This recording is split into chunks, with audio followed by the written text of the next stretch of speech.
انا امنيه حياتي الوحيده ان بيرسي تاو يمشي من الاهلي اصلا. بتشجع مين المحل؟ طبعا الاهلي. مين الاحسن بالنسبه لك من تشكيله الاهلي والزمالك، مصطفى شوبير ولا عوض؟ لا طبعا مصطفى شوبير اثبت وجوده الفتره اللي فاتت، واثبت ان هو اللي بعد الشناوي على طول، فما فيش حد يتقارن بيه. عمر جابر ولا عمر كمال عبد الواحد؟ لا محمد هاني هو اجمد باك يمين في مصر كلها.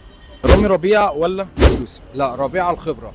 مش شايف ان مسلوسي حتى في مش مكانه ومأدي؟ لا هو جامد، بس انا بقول لك الخبره تفرق مع ربيعه. ياسر ابراهيم ولا حسام عبد المجيد؟ حسام عبد المجيد الشباب.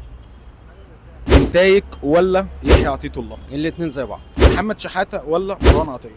لا مروان عطيه رقم واحد في مصر. لا عدى كل اللي في جيله واللي في قبل جيله. طب عبد الله السعيد ولا امام عاشور؟ لا امام. عبد الله السن خلاص، عبد الله بينزل الملعب ما بتحسوش. بس هو ما شاء الله ما شاء الله عامل فرق بصراحه مع الزمالك. لا مش شايف انا الفرق ده.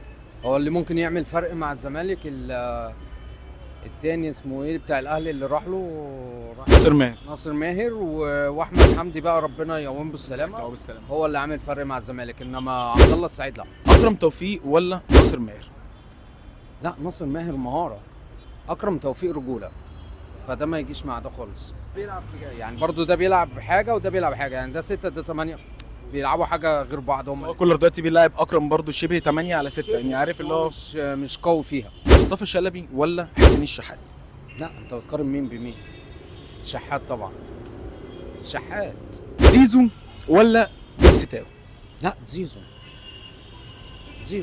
انا امنيه حياتي الوحيده ان بيرسي تاو يمشي من الاهلي اصلا. وسام ابو علي ولا سيف الجزيري؟ لا هو سيف الجزيري اصلا ممكن يتقارن بالناشئين بتوع الاهلي، التسعه بتوع الاهلي الناشئين يتقارنوا مع سيف. بس ده احسن 9 في مصر بالنسبه للزملكاويه. لا مالناش دعوه بقى بيه، هو كل واحد ليه معتقداته. طب ما هم بيقول لك احنا اكبر قلعه في مصر. فين اكبر قلعه؟ اكبر قلعه عليكم قواضي، عليكم فضايح، عليكم ديون، عليكم ومش مكملين ربع بطولات الاهلي. فانت فين؟ فهم بيعتقدوا في الخيال. شيكا اسطوره الزمالك، فين شيكا؟ هرب منك مره واتنين. اسطوره ازاي وهو هرب من عندك؟ فهم ليهم معتقداتهم مالناش دعوه بيهم. تحب تقول حاجه قبل ما ننهي الحلقه دي؟ لا اشكرك.